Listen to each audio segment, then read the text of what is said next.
벌써 한 해의 절반이 지나가고 우리는 오늘 맥주 감사 주일 예배를 드리게 되었습니다.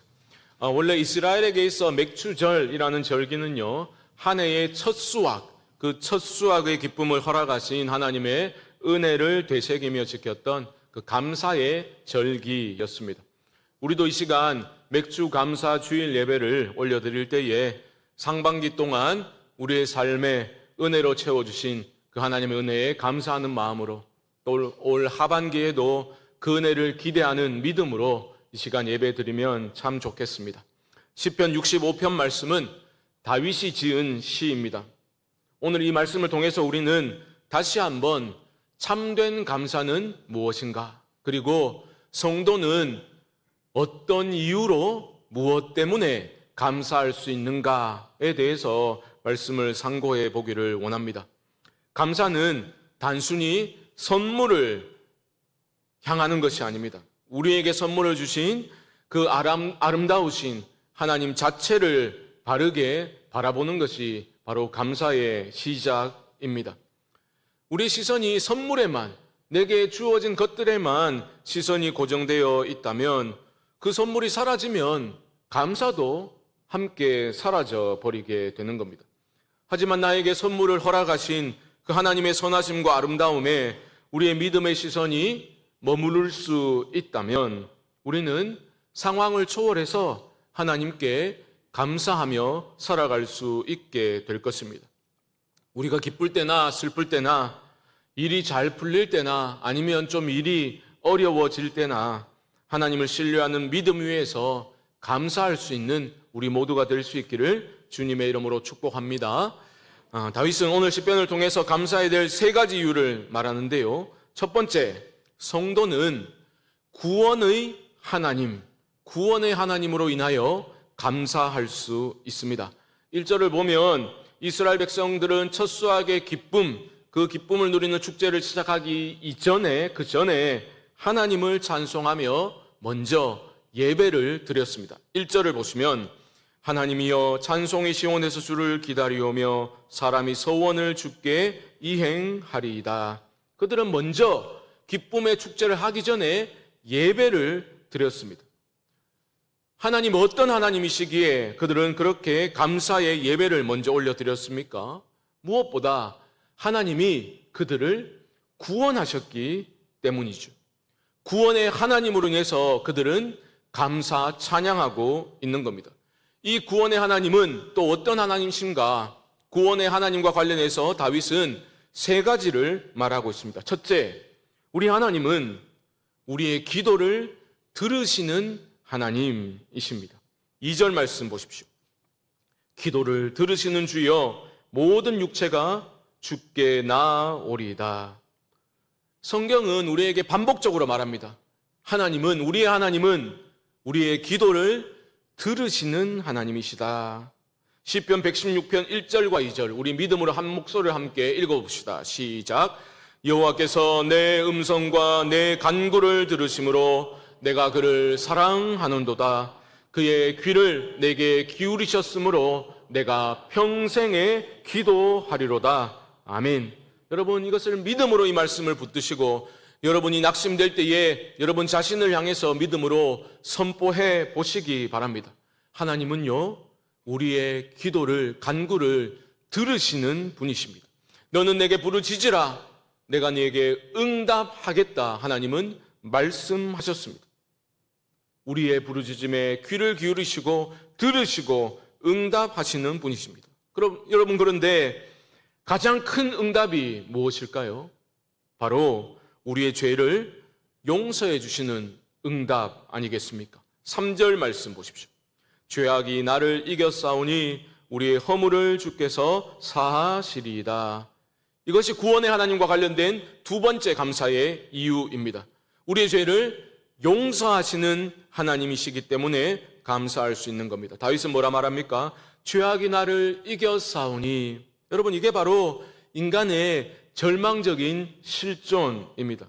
우리 힘으로는 결코 해결할 수 없는 그 죄의 문제, 그 죄 문제가 모든 인간의 근원적인 문제인 거죠. 이런 절망적인 상태에 빠져있던 우리를 향해서 구원의 손을 하나님이 내밀어 주셨습니다.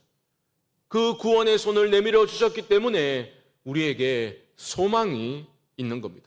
그 하나님은 우리의 부르짖음을 들으실 뿐만 아니라 우리의 허물을, 우리의 죄를 용서해 주시는 분이십니다. 여러분, 우리의 성도의 진정한 감사가 무엇일까요? 내가 누릴 수 있는 여러 소유들, 어떤 세상적인 가치들로 인한 그것이 진정한 감사일 수 없습니다. 진정한 감사는 죄와 허물로 죽었던 우리를 그리스도 안에서 다시 살리시고 영원한 생명을 주신 그 구원의 은혜의 눈을 뜰 때에 진정한 감사가 터져 나올 수 있는 겁니다. 보십시오.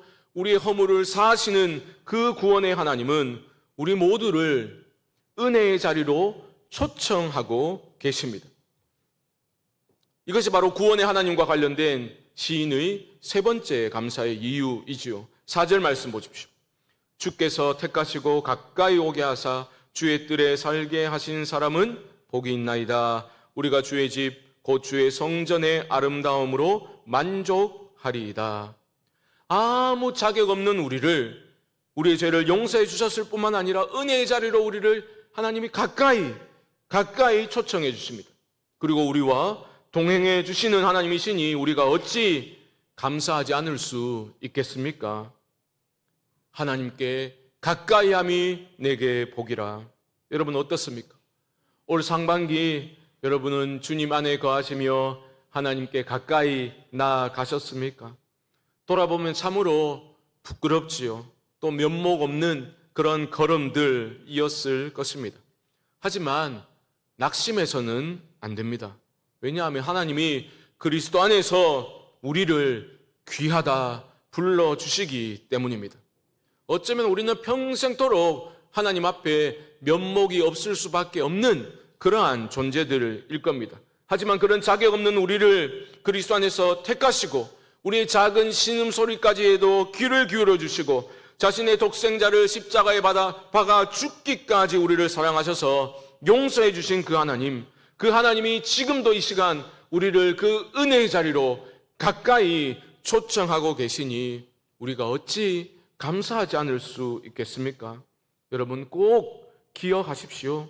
감사의 뿌리는 하나님의 구원하심에 있습니다. 내 삶의 형편이 어렵고 힘든 일들이 내 마음을 짓누르고 있다 하더라도 그리스도 안에서 이미 우리를 안아주신 그 구원의 하나님으로 인해 감사를 잃지 않는 성광의 교우들 되시기를 주님의 이름으로 축복합니다. 성도가 감사할 수 있는 두 번째 이유는 바로 하나님이 온 세상을 다스리시고 계심을 믿기 때문입니다. 첫 번째 감사의 이유가 구원의 하나님이라고 했죠. 두 번째는 다스리시는 하나님 때문에 우리는 감사할 수 있습니다. 사람들은 보통 내가 받은 좋은 것들, 그 선물들 때문에 감사합니다. 이런 거죠. 상반기 여러분 돌아보시면 뭐 때문에 감사하셨습니까? 아이고 돈 좀 많이 벌어가지고 장사 잘 돼가지고 감사했다. 아니면 내가 가진 주식이 좀 올라서 감사했다.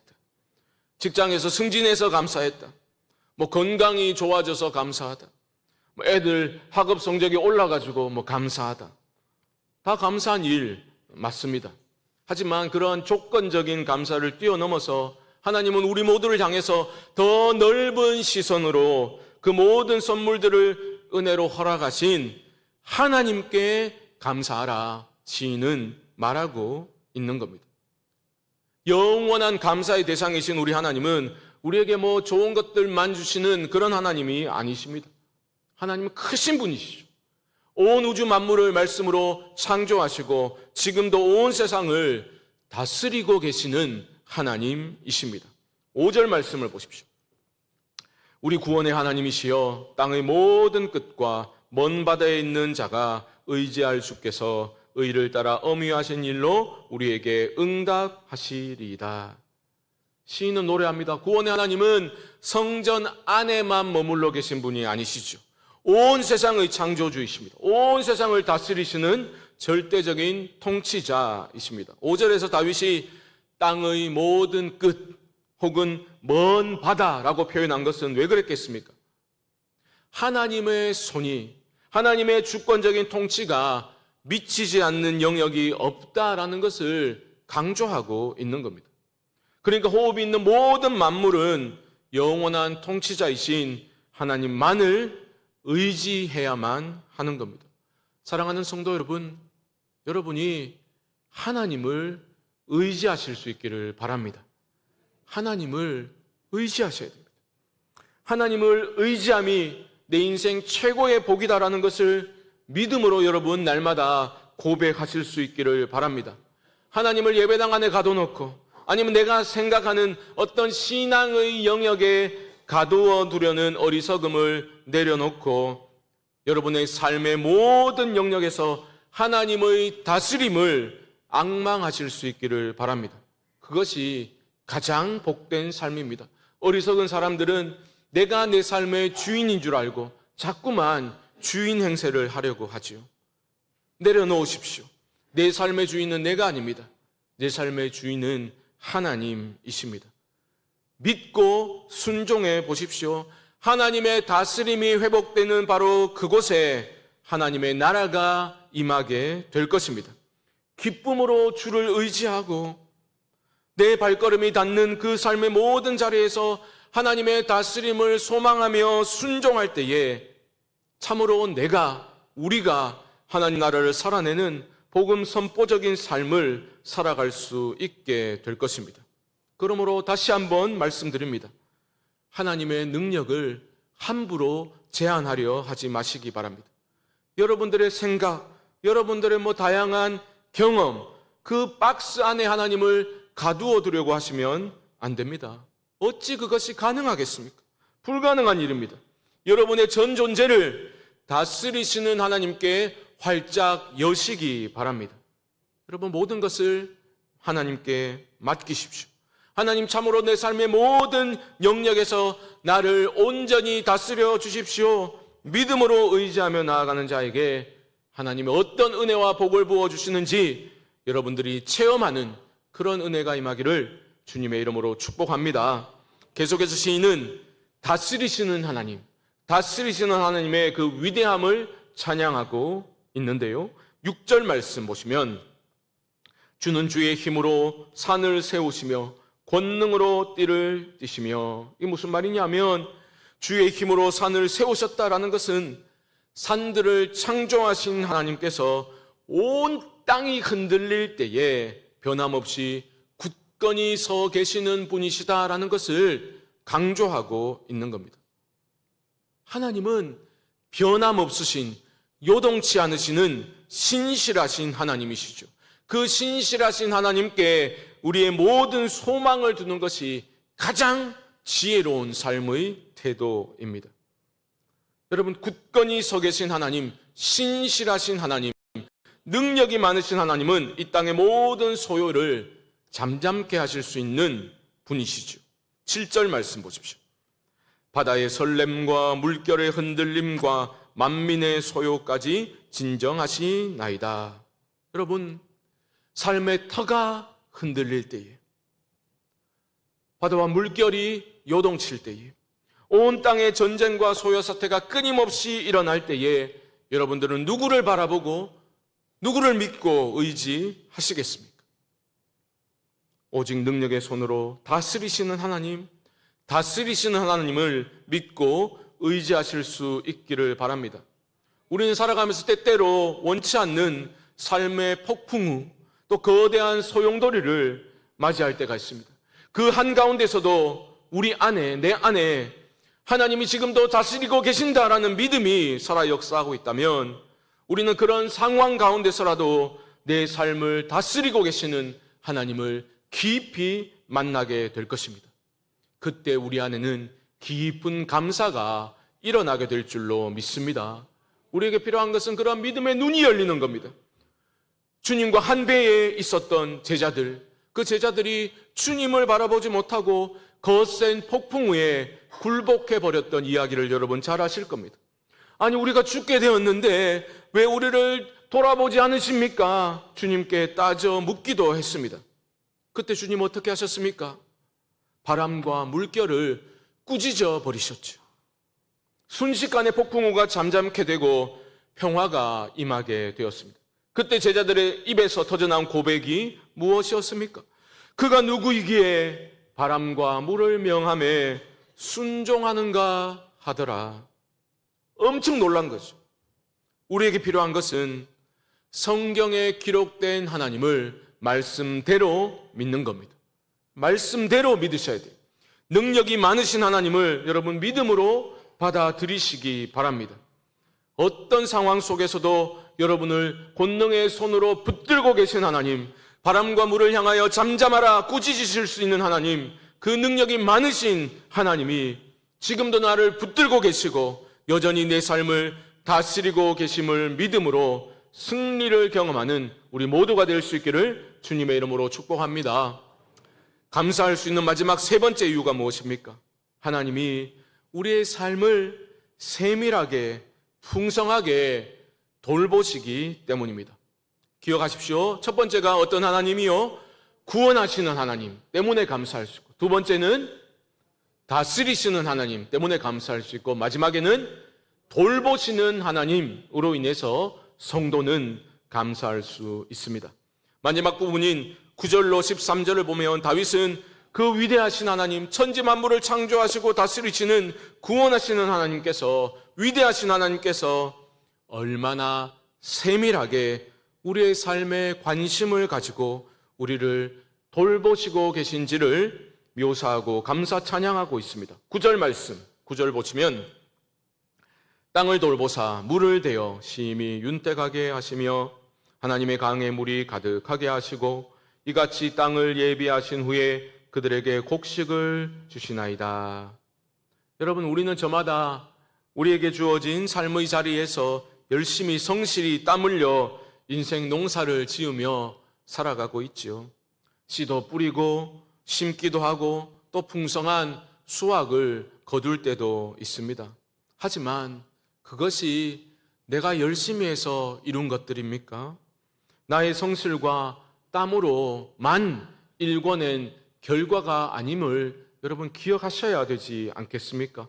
하나님이 땅을 돌보아 주시고 비를 내려 땅을 적셔 주시고 곡식을 자라게 하셨기 때문에 우리가 결실을 거둘 수 있는 것 아닙니까? 10절 말씀도 보십시오. 주께서 밭고랑에 물을 넉넉히 대사 그 이랑을 평평하게 하시며 또 단비로 부드럽게 하시고 그 싹에 복을 주시나이다. 참으로 세밀한 묘사이죠. 이런 세밀한 묘사는 하나님이 우리 모두의 삶을 얼마나 세심하게 돌보시고 계신가, 이것을 강조하고 있는 겁니다. 이처럼 세심하게 우리를 돌보시는 하나님에 대한 시인의 감사 찬양은 11절에서 절정에 이르게 됩니다. 11절 보십시오. 주의 은택으로 한 해를 관 씌우시니 주에게는 기름방울이 떨어지며. 저는 말씀을 준비하면서 이 구절에 오랜 시간 마음이 머물렀습니다. 얼마나 아름다운 신앙의 고백입니까? 한 해가 어떻게 시작되고 또 어떻게 마무리가 되든지 상관없이 그 모든 시간이 하나님의 은혜의 관으로 덮인다, 시인은 노래하고 있습니다. 생각해 보십시오. 우리에게 주어진 2025년 한 해를 하나님께서 은혜의 관으로 씌워 주셨습니다. 그 측량할 수 없는 은혜로 우리를 세심하게 돌보신다라는 의미입니다. 여러분, 이런 은혜에 우리의 마땅한 반응이 무엇일까요? 바로 감사죠. 감사해야 됩니다. 살기 힘들어 죽겠는데 무슨 감사냐? 감사할 일이 있어야 감사하지 라고 말씀하지 마시기 바랍니다. 성도의 감사는 어떠한 상황이나 결과와 상관없이 하나님을 향한 신뢰에서 흘러나오는 겁니다. 그러니까 믿음의 눈이 열려야 된다고요. 믿음의 눈이 열려서 참으로 하나님께서 내 삶 전체를 은혜의 관으로 씌우셨구나, 그것을 여러분 발견하셔야 되는 거예요. 그렇게 되면 내 삶의 어떤 물질적인 결핍이나 삶의 여러 어려운 고통스러운 문제나 내 미래가 어떻게 될까, 미래의 불확실성과 같은 그러한 어려운 문제들은 더 이상 우리의 감사를 가로막을 수 없는 겁니다. 꼭 기억하십시오. 감사의 이유, 성도의 감사의 이유는 내게 주어진 어떤 결과물 때문이 아닙니다. 하나님의 돌보심 자체, 그 자체에 대한 믿음 때문에 우리는 감사할 수 있는 겁니다. 그러므로 내 삶에 감사가 메말랐다. 하나님의 은혜관으로 내게 씌우시고 세심하게 돌보시는 하나님을 바라보고 있지 못하다면 그것은 나의 하나님의 문제가 아니라 나의 영적인 빈곤함을 보여주는 겁니다. 여러분, 벗어나셔야 돼요. 하나님은 우리 모두가 은혜의 눈뜨기를 원하고 계십니다. 하나님은 당신의 자녀들이 그들을 세밀하게 돌보시는 하늘 아버지가 계심에도 불구하고 고아처럼 염려, 근심과 불안과 두려움에 빠져 살아가는 모습을 보며 너무나 마음 아파하시지요. 하나님의 돌보심을 믿지 못하고 의심하며 두려워하며 감사하지 못하는 모습을 하나님은 때로 책망하십니다. 어려워도 믿음의 눈을 들어 하나님을 바라볼 때에 감사는 누구에게나 모든 상황을 초월하여 터져나올 수 있는 것입니다. 사랑하는 성도 여러분, 어려워도 감사해야 하나님의 임재를 경험할 수 있습니다. 감사의 말로 나와 함께 하시는 하나님, 지금 이 고통 가운데서도 나를 돌보시는 하나님의 임재를 경험할 수 있는 가장 빠른 길이라는 것을 잊지 마시기 바랍니다. 감사할 때 나와 함께 하시는 하나님을 가장 빨리 경험하는 것. 감사는 성도의 특권인과 동시에 마땅히 해야 할 의무라는 것 또한 여러분 기억하시면 좋겠습니다. 그러므로 우리 모두 하나님께 감사합시다. 우리가 감사하지 않는다면 이 땅에 돌들이 다 일어나 하나님을 감사 찬양하게 될 것입니다. 다윗이 온 땅이 하나님의 은혜 앞에서 찬양하는 모습을 묘사하면서 이 시편을 마무리 짓고 있지 않습니까? 12절과 13절 보십시오. 들의 초장에도 떨어지니 작은 산들이 기쁨으로 띠를 띄었나이다. 초장은 양떼로 옷 입었고 골짜기는 곡식으로 덮였음에 그들이 다 즐거이 외치고 또 노래하나이다. 온 자연이, 우주 만물이, 들과 산과 푸른 초장과 골짜기가, 온 땅이 하나님의 은혜의 그 손길에 거룩한 하모니로 감사 찬양하는 것을 보라는 겁니다. 그리고 너희 또한 그 감사에 기쁨으로 동참하라, 우리에게 이 시간 요청하고 있는 것입니다. 사랑하는 성도 여러분, 2025년 상반기를 돌아보니 어떤 감회가 여러분 안에 일어나고 있습니까?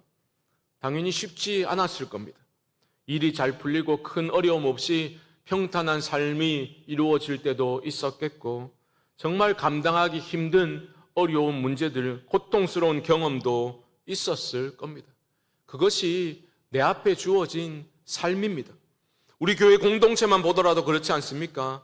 새 생명이 잉태되어 함께 기뻐하기도 했고, 또 오랜 기간 함께 신앙생활하던 지체가 하나님의 부르심을 받아 천국에 가시기도 했습니다. 우리가 서로 사랑하고 위로하면서 참으로 우리가 주 안에서 하나로구나 확신하며 감사하며 서로를 섬길 때도 있었지만, 우리 모두의 연약함으로 인해서 어떤 관계적인 어려움을 겪고 또 힘들어하는 그러한 시간도 있었지 않습니까? 그럼에도 불구하고 상반기를 마무리하고 하반기를 시작하는 이 시간, 맥주 감사 주일 예배를 드리면서 우리 모두는 믿음의 눈으로 하나님을 바라보아야만 할 것입니다. 이처럼 연약한 우리를, 아니 허물로 죽었던 우리를 그리스도 안에서 구원하신 하나님, 지금 이 시간도 우주 만물을 한치의 오차도 없이 주권적 섭리 안에서 다스리고 계시는 하나님, 그리고 그 크고 위대한 손으로 우리의 삶에 은혜의 관을 씌우시고 세심하게 돌보고 계신 하나님, 이런 하나님을 우리가 믿음의 눈을 들어 바라볼 때에 우리 안에 반드시 감사가 회복될 줄로 믿습니다. 원망, 불평, 염려하고 두려워할 이유들이 있지요. 차고 넘치는 그런 상황에서라도 감사할 만 가지 이유를 발견할 수 있는 은혜에 눈뜬 사람들로, 우리 모두가 감사의 사람들로 일어설 수 있게 되기를 예수님의 이름으로 간절히 축원드립니다. 지금은 우리 주 예수 그리스도의 크신 은혜와 하나님 아버지의 무한하신 사랑하심과 성령님의 감동 감화 위로 교통하심의 역사가 맥주 감사 주일 예배를 드리며 구원하시는 하나님, 다스리시는 하나님, 내 삶을 세심하게 돌보시는 하나님, 그 하나님을 향한 믿음의 눈을 활짝 열어 하나님을 바라보고 만 가지 감사의 이유를 발견하고 감사의 삶을 살아가겠노라 결단하는 사랑하는 성도님들의 심령 가운데 지금부터 영원토록 함께 있을지어다. 아멘.